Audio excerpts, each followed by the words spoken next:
Alors, c'est parti pour le système de grille de Bootstrap. Alors, branchez vos cerveaux, ça va être un peu la partie la plus compliquée. C'est souvent ce qu'il y a de plus dur à appréhender, mais vous inquiétez pas, on va y arriver. Donc, ici, on a un second bac à sable, tout simplement, avec cette fois 4 navigations ici. Donc, on a la grille, alignement, flexbox, marge, wrap et ordre. Et donc, on va se mettre sur la grille pour la première leçon. On le met à droite ici. Hop, voilà, on réduit, j'ai dit, tac. Voilà. Et donc on arrive sur notre première leçon, voilà la grille, on peut réduire ici aussi, on a notre donc CDN, etc. pour faire marcher Bootstrap. Ici on a nos quelques liens qui représentent les liens en jaune ici. Et enfin donc on a notre leçon. Alors comment créer une grille avec Bootstrap? Eh bien déjà vous devez avoir une div qui va englober tout votre contenu, où vous voulez créer des grilles, avec la classe conteneur. Okay, il faut que cette div parent ait la classe conteneur ou alors la classe conteneur fluide. Hop, ok. Donc, quelle est la différence entre conteneur et conteneur fluide? Bien, je vais vous le montrer. On va enlever le width 75%. Donc là, on a conteneur. Vous pouvez voir que ça a déjà un petit peu bougé. On va clic droit, oui, inspecter. Voilà, donc on ouvre notre body. Hop là, ici. Je vais monter un petit peu. Alors, on a notre conteneur qui est ici.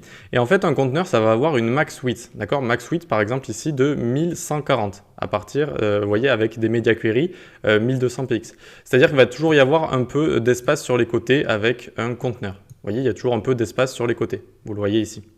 Par contre, si on met conteneur fluide, eh bien, ça va prendre toute la largeur disponible, ok? Toute la largeur avec un léger padding quand même de 15 px, je crois. Oui, 15 px. Ok, donc conteneur fluide pour toute la largeur et conteneur pour un peu des sortes de marges sur les côtés, voilà, qui peut mettre en avant le contenu au milieu. Voilà, donc pas d'embrouille, hein, c'est juste, je voulais vous faire la différence entre conteneur et conteneur fluide. Il faut juste savoir que l'élément parent, où on va créer nos grilles, eh bien, il faut lui mettre soit la classe conteneur, soit la classe conteneur fluide, suivant qu'on veut prendre tout l'espace ou pas.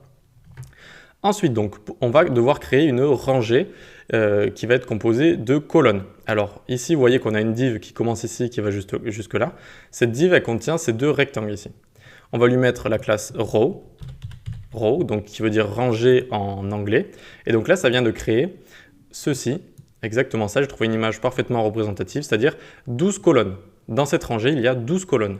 Et ces 12 colonnes, en fait, on va pouvoir placer nos éléments dedans. C'est-à-dire, on met un élément de la colonne 1 à la colonne 5, l'autre de la colonne 8 à la colonne 12, etc., etc. On fait des décalages et tout. Donc, c'est vraiment le système de placement de grille avec Bootstrap. Donc, hop, on peut remettre ça à droite et on va faire notre premier test. Donc ici, on a nos deux rectangles qui sont représentés par nos deux divs ici, d'accord, avec dedans à chaque fois une liste. Eh bien, le premier, par exemple, on va lui mettre call SM. 6. Alors voilà, ça peut faire un petit peu peur au début, c'est ce genre de notation, mais c'est ce qu'il faut faire, c'est les classes qui représentent les colonnes. Et donc ça veut dire, à partir de small, tu vas prendre 6 colonnes. Ok? À partir de small, tu vas prendre 6 colonnes.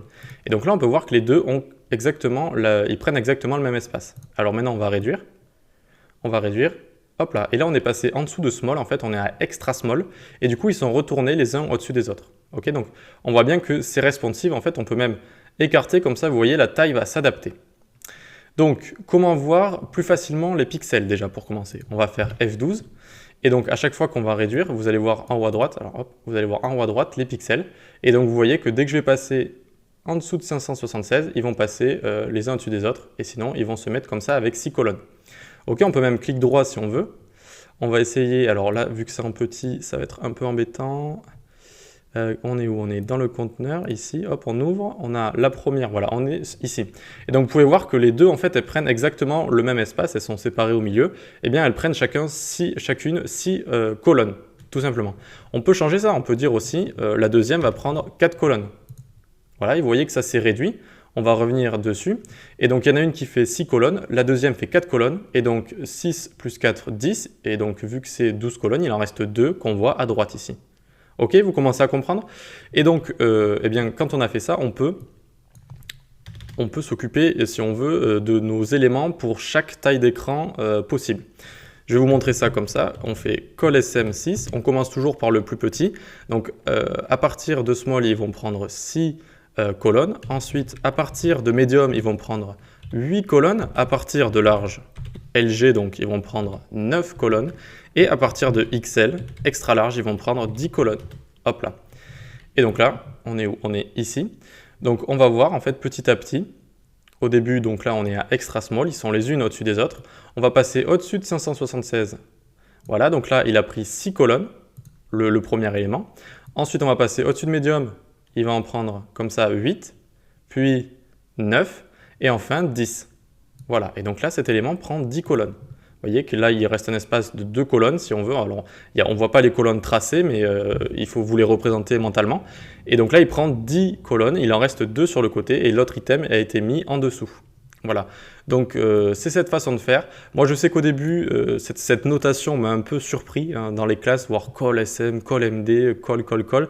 Je ne comprenais pas trop, enfin, voilà. Mais il faut s'y habituer tout simplement. Ça veut dire call small, donc à partir de small, je prends 6.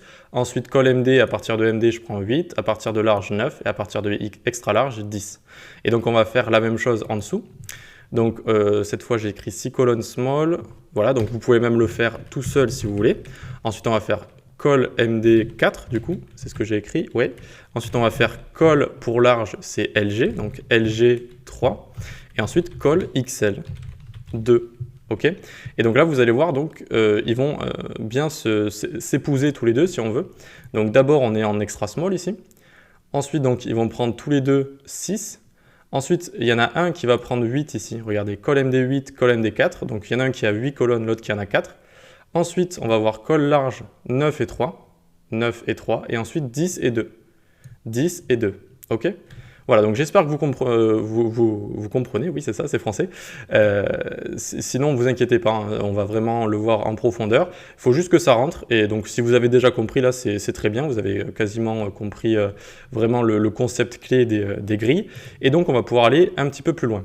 Avant ça, vous voyez que j'ai juste écrit ici donc à chaque fois les tailles d'écran. Donc small, ça va être entre 576 et 768. Medium, 768 pixels, 992, etc., etc. Voilà, pour que vous puissiez un peu mieux vous retrouver. Donc je vois que la vidéo elle a duré assez de temps, je pense. On va faire la deuxième partie, voilà, la session suivante pour pas vraiment trop vous mettre d'un coup. Allez, à tout de suite.